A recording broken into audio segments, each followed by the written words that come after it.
Release की है, तो अब तो कुछ पाकिस्तानियों को होश आ जाना चाहिए कि यार अब तो नासा ने बता दिया कि हाँ भी चंद्रयान 3 उसे दिख रहा है, बाकायदा उसका शेडो बन रहा है और नासा ने भी कहीं ना कहीं तो देखना ही है ना। अस्सलामुअलैकुम, नमस्ते, सत श्री अकाल। उम्मीद करता हूँ ठीक होंगे, खुश होंगे दोस्तों। जहाँ रहें खुश रहें, माँ बाप का ख्याल करें, क्योंकि माँ बाप हैं तो सभी कुछ है। दोस्तों आज की हमारी वीडियो है चंद्रयान 3 से रिलेटेड।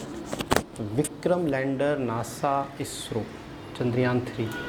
इसरो की ओर से भेजे गए चंद्रयान 3 के रोवर प्रज्ञान और विक्रम लैंडर इस समय चांद की सतह पर गहरी नींद में सो गए हैं। रोवर प्रज्ञान के बाद अब लैंडर विक्रम भी स्लीप मोड में चला गया है। इसरो के वैज्ञानिकों के मुताबिक चंद्रयान 3 ने अपना काम पूरा कर लिया है। चंद्रयान से जैसी उम्मीद की गई थी, उससे बेहतर परिणाम देखने को मिले हैं। वर्टिकल बार विक्रम लैंडर को आज भारतीय समय के मुताबिक 8 बजे स्लीप मोड में भेज दिया गया है। वैज्ञानिकों ने बताया कि लैंडर रिसीवर को चालू रखा गया है और सोलर एनर्जी खत्म होने के बाद विक्रम लैंडर रोवर प्रज्ञान के बगल में स्लीप मोड में पहुंच गया है। अब हर किसी को 22 सितंबर को विक्रम और प्रज्ञान के फिर से एक्टिव होने की उम्मीद है। इसी बीच अमेरिका की अंतरिक्ष एजेंसी नासा ने चंद्रयान 3 को लेकर एक बड़ा खुलासा कर दिया है। नासा ने एक तस्वीर शेयर की है जिसको देखकर हर कोई हैरान है। ऐसा क्या था उस तस्वीर में और नासा ने क्या खुलासा कर दिया है, इस बारे में मैं आपको इस वीडियो में आगे बताने वाली हूं, तो बने रहे आप मेरे साथ इस वीडियो में अंत तक। लेकिन आप एक देशभक्त की तरह इस वीडियो को लाइक कर इसरो के वैज्ञानिकों के लिए कमेंट में जय हिंद जरूर लिख दे। 14 जुलाई को लॉन्च किए गए चंद्रयान 3 के रोवर प्रज्ञान और लैंडर विक्रम ने अब तक का काम पूरा कर लिया है। रोवर की ओर से धरती पर अब तक जो भी जानकारी भेजी गई है उस पर अध्ययन किया जा रहा है। बता दें कि रोवर प्रज्ञान ने ऑक्सीजन के साथ साथ चांद के दक्षिणी ध्रुव पर aluminium, iron, titanium, calcium, manganese, silicon और सल्फर का पता लगाया है। इस खोज के साथ ही भारत दुनिया का पहला देश है जिसने चांद के दक्षिणी ध्रुव पर ऑक्सीजन के सबूत दिए हैं। इसरो का अगला पड़ाव चांद के इस हिस्से में जीवन के सबूत खोजना है। भारत का चंद्रयान 3 चांद के दक्षिणी ध्रुव पर लैंड किया था। दक्षिणी ध्रुव चांद की वो जगह है जहां पर भारत से पहले किसी देश ने कदम नहीं रखा था। चंद्रयान 3 के दक्षिणी ध्रुव पर लैंड करने को लेकर अमेरिका की नासा अंतरिक्ष एजेंसी ने एक बड़ा खुलासा किया है। 6 सितंबर को अमेरिकी अंतरिक्ष एजेंसी नासा ने चंद्रमा की सतह पर चंद्रयान 3 के लैंडर विक्रम की एक तस्वीर जारी की है, जिसे उसके चंद्र निगरानी कक्षीय या एलआरओ अंतरिक्षयान ने खींचा है। चंद्रयान 3 के लैंडर को तस्वीर के मध्य में देखा जा सकता है और विक्रम के चारों तरफ चमक के साथ उसकी काली छाया को भी देखा जा सकता है। दोस्तों, जब से चंद्रयान 3 के दक्षिणी ध्रुव पर लैंड करने की खबर आई थी, तब से अमेरिका का नासा उसे खोजने में लगा हुआ था। अंतरिक्ष में चांद की निगरानी के लिए भेजे गए अंतरिक्ष यानों की सहायता से अमेरिका चंद्रयान की एक झलक देखने के लिए बेताब हो रहा था।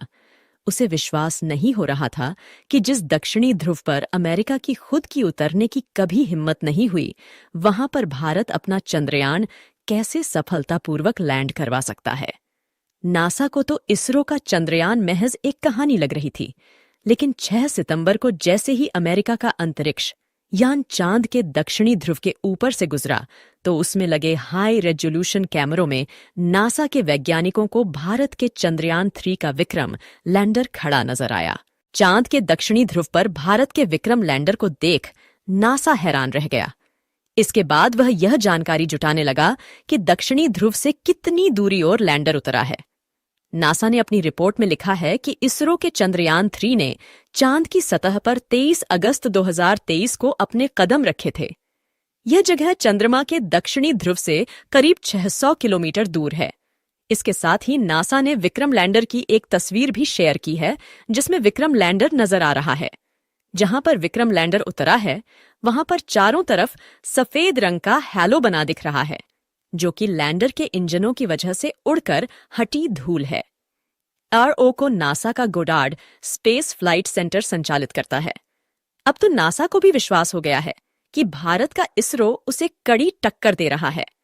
इसरो ने भले ही चंद्रयान 3 को 600 किलोमीटर अंदर लैंड करवाया, लेकिन दक्षिणी ध्रुव पर अपना झंडा गाड़ दिया है।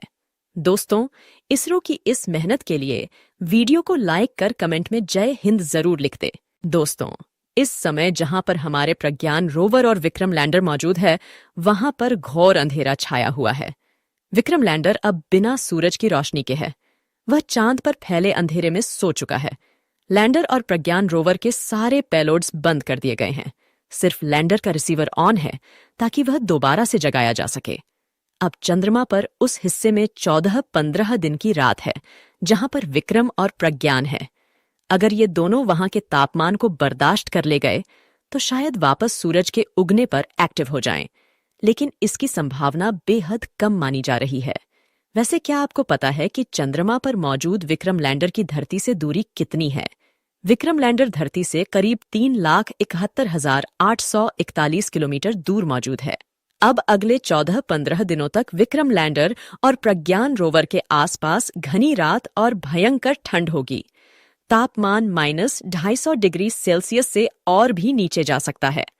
ऐसे में विक्रम और रोवर के उपकरणों के साथ ही बैटरी के भी खराब होने का खतरा बना हुआ है। लैंडर रोवर अगर ये सर्दी बर्दाश्त कर लेते हैं तो 14-15 दिन बाद सूरज उगने पर उनके सोलर पैनल के जरिए चार्ज हो सकते हैं। रोवर प्रज्ञान को चांद पर इसरो ने इस तरह पार्क किया है कि जैसे ही 22 सितंबर को सूरज की पहली किरण चांद पर पड़े तो रोवर की सोलर पैनल को भी सूरज की रोशनी मिल सके और वह दोबारा उठ सके। वैसे इस समय इसरो का संपर्क चंद्रयान-3 के रोवर और लैंडर दोनों से ही नहीं है। विक्रम लैंडर को बीती रात भारतीय समय के मुताबिक 8 बजे स्लीप मोड में भेज दिया गया है। वैज्ञानिकों ने बताया कि लैंडर रिसीवर को चालू रखा गया है और सोलर एनर्जी खत्म होने के बाद विक्रम लैंडर रोवर प्रज्ञान के बगल में स्लीप मोड में पहुंच गया है। अब हर किसी को 22 सितंबर को विक्रम और प्रज्ञान के फिर से एक्टिव होने की उम्मीद है। 22 सितंबर को इसरो के कंट्रोल रूम में बैठे वैज्ञानिक एक रेडियो सिग्नल लैंडर के रिसीवर को भेजेंगे। अगर सब कुछ सही सलामत रहा था, विक्रम लैंडर का रिसीवर उस रेडियो सिग्नल को ग्रहण करके जग जाएगा। लेकिन अगर रेडियो सिग्नल का जवाब वापस धरती पर नहीं आया तो यह मान लिया जाएगा कि चंद्रयान-3 के रोवर और लैंडर हमेशा के लिए चांद की सतह पर भारत के राजदूत बनकर रह गए हैं। दोस्तों, चांद पर 14 दिन आराम करने के बाद देखते हैं आखिर 22 अगस्त को क्या होता है। अगर एक बार लैंडर जाग गया तो न जाने अगले कितने सालों तक यही सिलसिला चलता रहेगा और न जाने चांद के कितने रहस्य और उजागर होंगे। दोस्तों, आपकी दुआओं के बल पर ही चंद्रयान-3 ने 23 अगस्त को चांद की सतह पर सफल लैंडिंग की थी। अब एक बार फिर आप कमेंट बॉक्स में प्रार्थना करें कि जब चांद की सतह पर 22 सितंबर को सूर्य की रोशनी पड़े तो हमारा चंद्रयान-3 नींद से जाग जाए और फिर से काम करने लग जाए। इसरो के वैज्ञानिकों की मेहनत के लिए जय हिंद लिखना न भूले। अभी तक अगर आपने इस वीडियो को लाइक नहीं किया है तो लाइक जरूर कर दे और यह जानकारी अपने दोस्तों के साथ भी शेयर कर दे। आज के इस वीडियो में बस इतना ही। मिलते हैं जल्द ही अगले नॉलेजेबल और चंद्रयान-3 के नए अपडेट के साथ। तब तक के लिए आप इस चैनल को सब्सक्राइब कर बेल आइकन को भी दबा दे। वीडियो को अंत तक देखने के लिए आपका बहुत बहुत धन्यवाद। जय हिंद, जय। जी जनाब, इससे हम यूँ समझ सकते हैं कि नासा जासूसी कर रहा था, नासा खोज लगा रहा था कि चंद्रयान-3 वाकई चांद पे मौजूद है, नहीं है, किस जगह पर है, किस कंडीशन में है। तो कहीं ना कहीं नासा को जो डाउट थे वो भी ख़त्म हुए और नासा की एक पिक्चर से लोगों के डाउट भी ख़त्म हुए।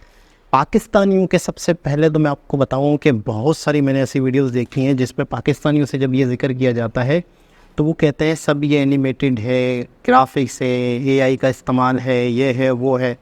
और एक ने तो ये भी कहा कि मेरे पास कोई ऐसी ख़बर नहीं आई कि वाकई इंडिया ने चांद पे लैंड किया है। तो मतलब क्या इसरो जो है या नासा जो है वो एक एक पाकिस्तानी के घर में कांटेक्ट करे या एक एक के मोबाइलों पे मैसेज आए कि हाँ भाई हम लैंड कर चुके हैं। मतलब कैसे लोग हैं हम लोग यार।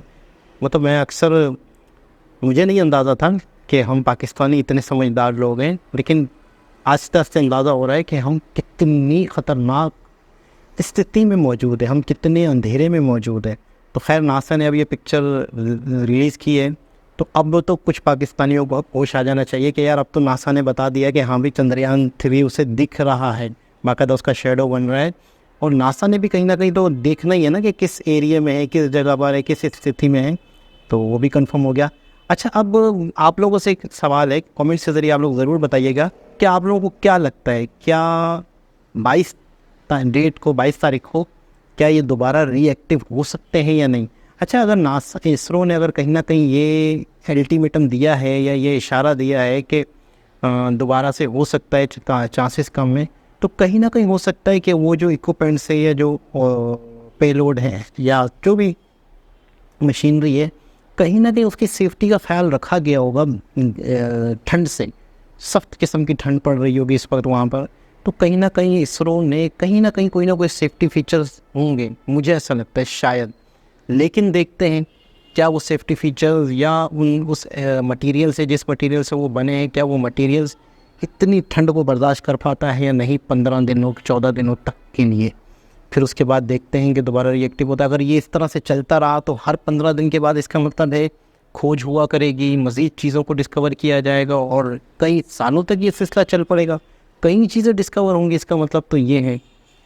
आप लोगों को क्या लगता है, क्या दोबारा रीएक्टिव होने के चांसेस है? कमेंट के ज़रिए ज़रूर बताएं। मुझे तो बहुत उम्मीद है, जब नासा इसरो ने थोड़ी सी एक इशारा दिया है तो हो सकता है जब आपकी सफलता आगे जब आप कामयाबी से आगे बढ़ रहे होते हैं तो हर चीज़ आपका साथ देती है। जब आपकी नेक नियति हो, जब आपकी पूरी विश के लिए अच्छी उम्मीदें हो, पूरी विश के लिए अच्छी सोच हो, तो ऊपर वाला आपको लाजमी कामयाब करता है। तो उम्मीद करते हैं कि 14 दिनों के बाद दोबारा से रीएक्टिव हो जाए प्रज्ञान रोवर और लैंडर। दोबारा किसी और वीडियो के साथ आपसे मुलाकात होगी, तब तक के लिए अल्लाह हाफ़िज़।